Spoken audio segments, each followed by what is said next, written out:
What's up everyone, it's Cameron with Car Audio Now again.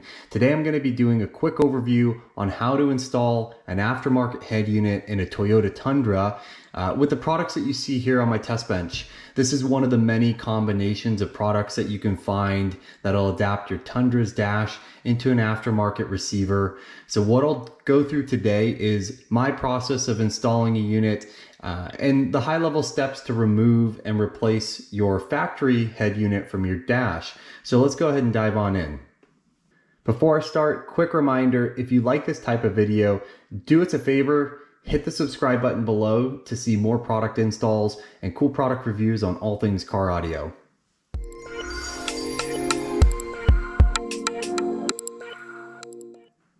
So let's start out by talking about the vehicle this setup is going to be going into.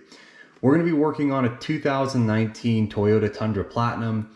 This particular truck has all the bells and whistles, leather interior, heated and AC seats, adaptive cruise control, GPS, along with the JBL amplified audio system. And although the factory head unit in this truck is sleek, it's nice, it doesn't have things like wireless CarPlay or Android Auto, and it's a bit limited in its ability to fine-tune that JBL system that's here, or in the future maybe expand that, maybe replace those speakers and amplifiers and add some subwoofers. So this setup and this head unit is going to be a huge upgrade to this particular truck. So what do we have on the table for this install? First, up front and center, we've got this Sony XAV 9500 ES. This is an oversized 10-inch adjustable touchscreen. It has a single DIN chassis, and I'll tell you why I mentioned that in a bit.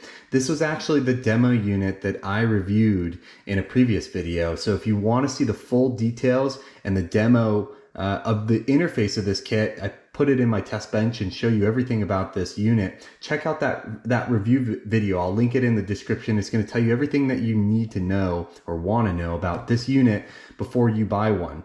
I also did another very relevant video for you Tundra owners about Stinger's High 10 system. This is a vehicle specific pre-packaged like all-in-one kit from Stinger. It has all of the wiring, everything that you need.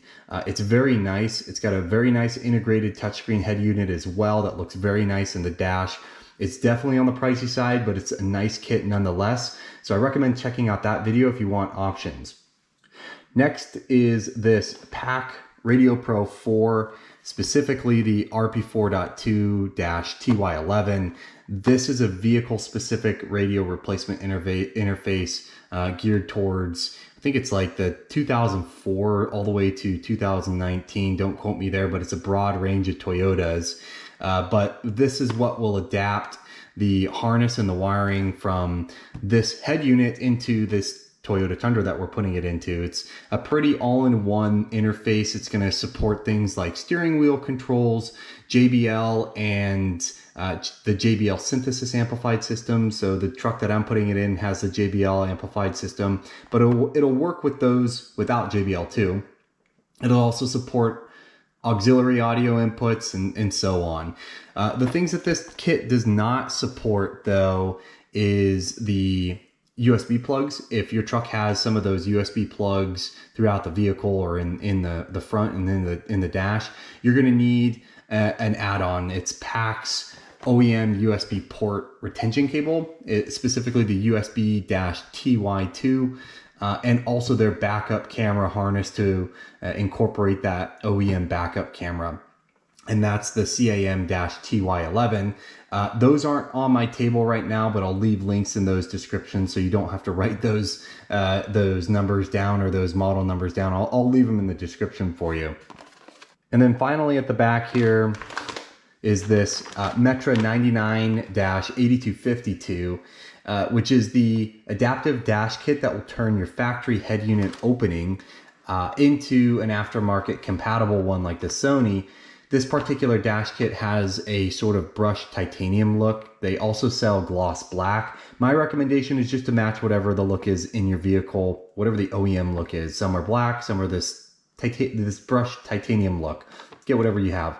But this dash kit will work for both double DIN head units. So if you wanted one of those traditional 7-inch screens with a double DIN chassis, this will work for that, but it'll also fit head units with a single din chassis, like this Sony unit that you have behind here. And how they do that is, this is actually, kind of see the outline here, and I'll show this in a moment. It's a double din opening, but they give you a cubby that turns this double din opening into a single din opening. So it's for both. So let's start talking installation. What I personally always like to do as a first step is prep all of the wiring. So the wire harnesses between the Sony unit and this adaptive interface. I like to prep all that stuff first and actually mount the head unit into the dash kit if I can. So I'm going to mount it into this dash kit, all of my workbench here.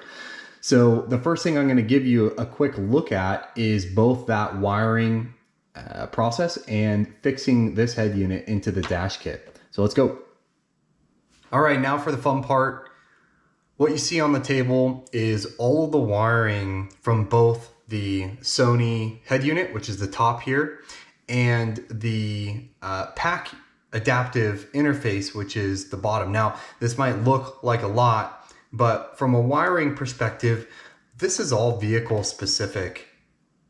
These are all vehicle specific harnesses, and in the instructions from the pack unit, it's going to tell you what each of these wires do, which of these connectors you're going to actually use for your vehicle, and really how to connect the two. But what I'm really interested in, if you cleared off all of really the irrelevant stuff to some of this prep, the only things that I'm interested in here are these three.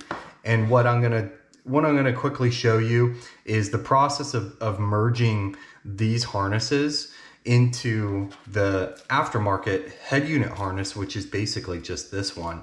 And all of these wires are going to be color coded. They all match to something that's on this harness, and that's pretty standard for all of these aftermarket kits. They adhere to a standard color, basically a color template that they use for all of the aftermarket harnesses. So they're gonna basically be color to color. Now, what I use here to connect these two, there's a couple of different ways, but what I like to use is these solder seal wire connectors. These are amazing, something that everybody should have in their garage if you do any sort of wiring. What they do is take and combine shrink wrap with soldering all in one sort of tube here, and you can see in the center here is a little ring of solder surrounded by shrink wrap tube. So when you heat this up, you could heat this up with a lighter, but or you can use a heat gun, whatever it is. You basically slip these on, and I'll demonstrate this in a moment. And then you shrink wrap, it, use some heat, and it melts the solder, and it activates the shrink wrap. So let me show you one or two of these. I'm going to connect all these harnesses together and get it ready to ultimately plug into this pack control module, and I'll tell you what to do with this in a moment too, because there's a little bit of programming. But let me first demonstrate just connecting all these wire harnesses together real quick. All right, you can see I cleared pretty much everything off the table here.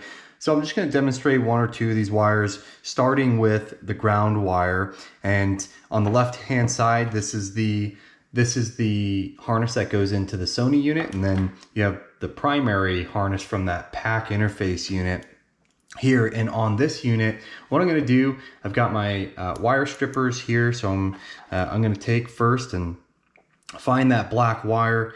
I'm going to take it back about 1/4 inch, maybe a little bit more. Strip that wire. You can see a little bit of bare wire here, maybe a little bit more than 1/4 inch. And then I'm going to find the corresponding color on this harness. And this particular kit is split into two harnesses that you're going to be focused in on. You can see the primary, which has basically power and ground. And then the rest of the speaker wire and all the other signal wires are actually on the separate harness. I'll show you that once I'm all done.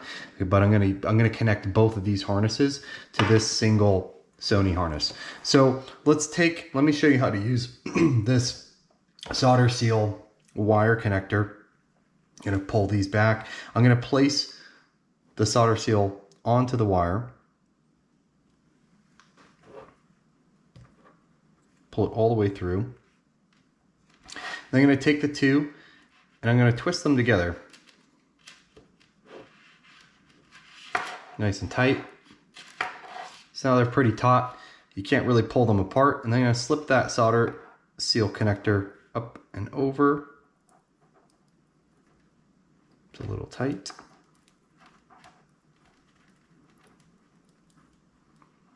And what I'm looking for here, I want that lead ring directly in the center between those two wires, as close to center as possible. Now, you can use a number of things to melt this and shrink this the wrap. I think the most common and probably safest tool to use is going to be a shrink tool or heat gun, right? That's not going to overheat it. For demonstration purposes and definitely overkill, I've got a torch, but you can also use something like a lighter. You can see now I gotta be pretty careful here, because what I can actually do is fry the wire, but it's quick. You can see it's melting, and eventually what I'm focused on is melting that center ring of solder. And at the same time, you can see the shrink wrap shrunk and sealed this wire. And now these two are connected, they're soldered, they're very hot right now, but these will not come apart. And they are, this is a very sealed way to combine wires versus like the traditional crimp, which, after a while, those can come loose. They can, they can short out. This is the best way that I've seen to combine wires, the easiest way, and really great for long-term installations too. So I'm going to go ahead and do a couple more though. I'll keep the video on just to show what I'm doing for a few moments, and then I'll show you the end result.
All right, so I've wrapped up about 95% of the connections here. You can see that all of these connections are neatly soldered and sealed using those solder seal connections that I showed you.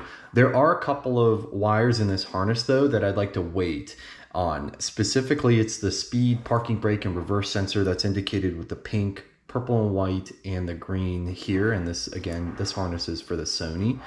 So the reason being, depending on the truck, the trim, the year, the signal from the truck might be either digital or analog in the dash. And the best way to 100% confirm that is to plug the harness in and see which wires are matching on the other side of the plug, so on the vehicle side. If you look at this, in this particular case for this pack harness, if you look at connector number 2 here, this is going to plug into the truck, and depending on whether there are wires that align on the truck side with these three, again the pink, the purple and white, and the green, or if there are no aligning wires on this side and they align with these 2 wires, it's the white and red and the white and black, that's going to tell me if it's analog or digital.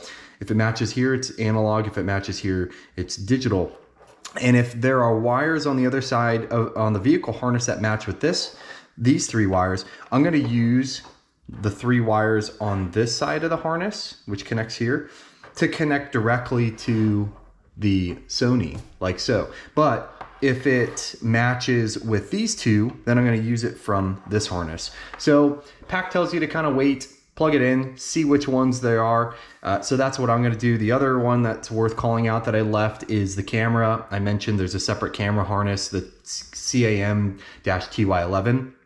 And these 2 are going to be used to plug and provide power and ground for that harness. So I'm going to leave these 2 wires until I connect that separate harness as well.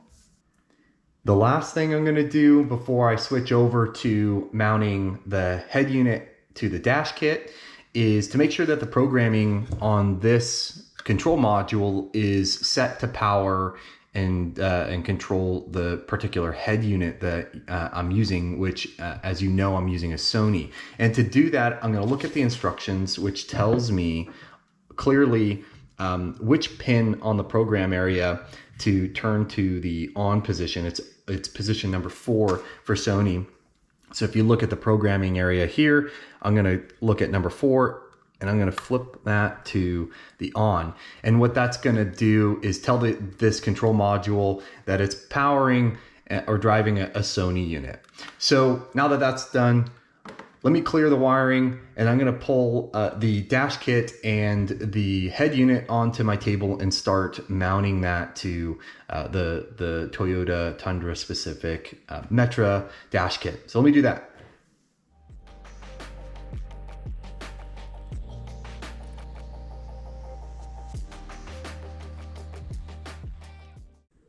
All right, so the first thing I'm gonna do now that I have the kit out is take and mount the single and double DIN mounting brackets to the faceplate here, and then get this cubby installed in here as well.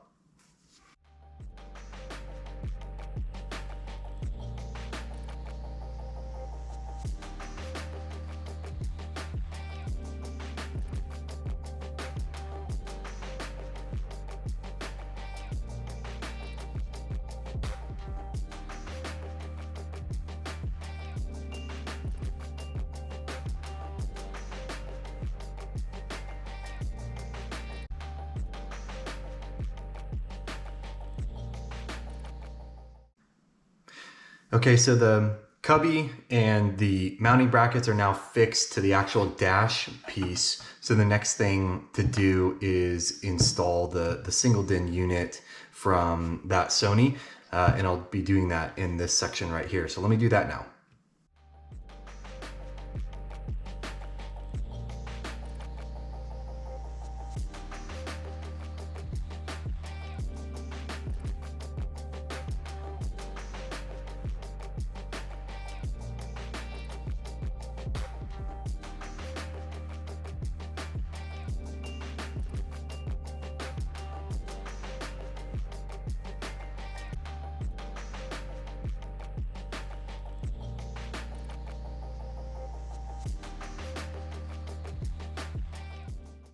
All right, now the single DIN unit is mounted here. You can see all the screws are in place. This sits kind of flush with the edge, the inner edge here. Now, if you had a double DIN, if you're not going to be using the 9500 ES Sony that I'm using, and you had a double DIN, and instead you would keep this cubby out, and then you would install that double DIN into this location, and it would sit flush in here. But this is an oversized monitor, and I'll show you that in a moment.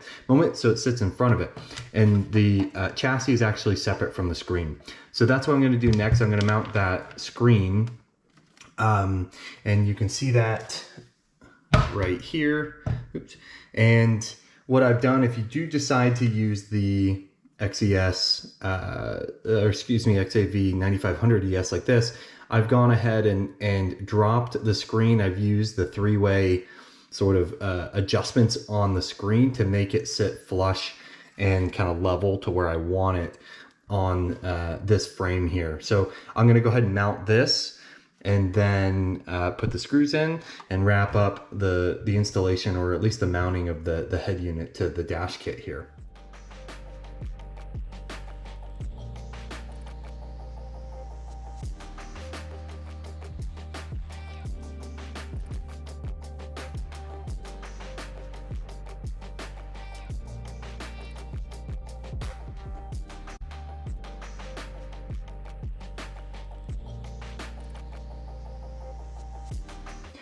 All right, so this is all wrapped up. I'm just gonna throw these clips that come with the Metra dash kit on here. These will help clip it into the dash. You can see head unit is now all mounted up. It's secured. And basically, with the exception of the wiring harness, I can remove the old one and push this one into place and mount it up with these screws on the bottom. So that's what I'm gonna do. I'm gonna move out to the truck now and start to remove the OEM head unit. I'm gonna test out those wires, make sure I wrap up the reverse, brake, and the speed sensor wire, along with the camera wire that I mentioned, the reverse camera power wire that I mentioned. And then I'm gonna fix all the wiring in place. I'll probably mount the pack unit that I have here either behind the dash, or I'm going to try to find a location on the unit itself just to adhere it to. And then I'm going to install this. So let me move out to the truck now. All right, so we're out in the garage now. The truck that we're going to be working on today is a 2019 Toyota Tundra. It's the Platinum Edition. It's got all the bells and whistles. So the first thing we're going to do before I even pull open the dash, I'm gonna pop the hood and then unplug or disconnect the battery, make sure everything's turned off in the car. And then I'm gonna start pulling out the OEM head unit so I can get access to the dash, get those wires figured out for signal. I talked about the reverse, the speed, and the parking brake wire. Get that figured out and then reinstall the new unit. So let's get started on the battery. All right, got a 10 mil here. I'm gonna disconnect the negative lead. Make sure everything is shut off in the truck. All right, battery's disconnected. I'm gonna start to remove the climate control, and then I'm gonna work my way up to the head unit. The first thing to do here is to disassemble or remove the bottom trim panel. This is where your auxiliary and your USB is. To do that, you're gonna use a trim tool and you're gonna work your way from one side to the other. I've already kind of loosened this up, but you're gonna stick a thin trim tool in, and then you're gonna pull it directly outwards. And it's about 3 clips, and you're just gonna unclip it and remove it. And you're gonna see there's 3, 4, 5 clips on the top, and along with 2 on the bottom. And then I'm gonna set this aside and work my way up to remove the climate control. It's clips again, and you just use your hands on the back. Now that you've removed this panel, you can work this out very easily just by pulling. And then there's a single clip back here I'm going to remove. You can see this whole unit comes out. And again, this is for the Platinum, so there might be some differences from trim and year to year. But now I have access to 4 10mm bolts underneath here, and you'll need an extension.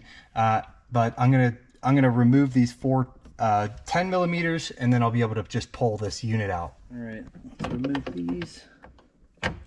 The 2 outer 10 mils are very deep, so you need an extension, at least a 5 or 6 inch extension.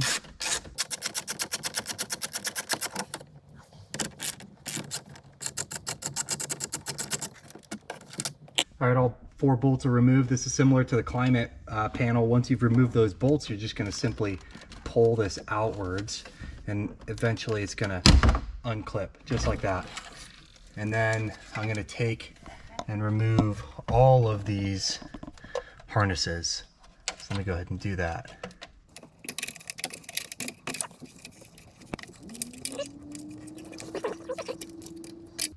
Voila! We've got the old head unit out, and now we can set this aside, take a look at the wiring harness, make sure everything lines up, wrap up those signal wires, and then move forward with the installation of the Sony unit. Now I've plugged the pack harness in, and looking at the vehicle connector 2, I need to determine if this vehicle has CAN data at the dash here, or if it's just analog. And to do that, I'm looking at 2 areas.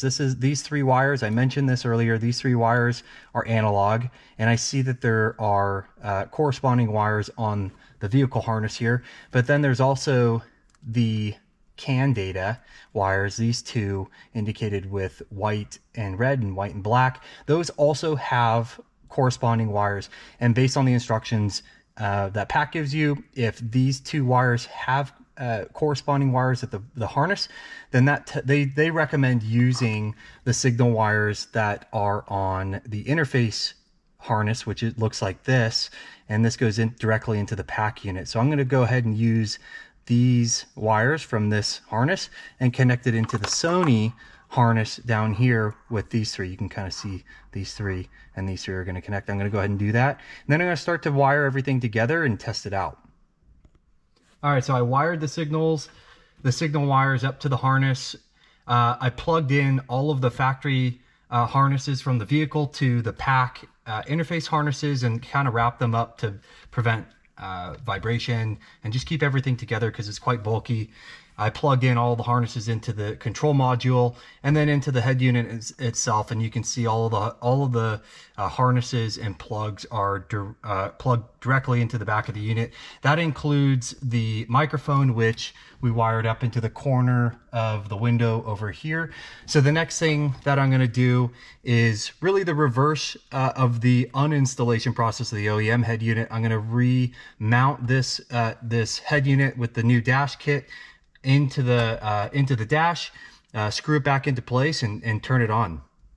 All right, so here's the finished product. The head unit is installed, climate control and trim pieces are back in place now, and it's all working. I've tested audio, steering wheel controls, what you see on the screen, CarPlay, radio, backup camera, everything works perfect. So I'm going to consider this one wrapped up.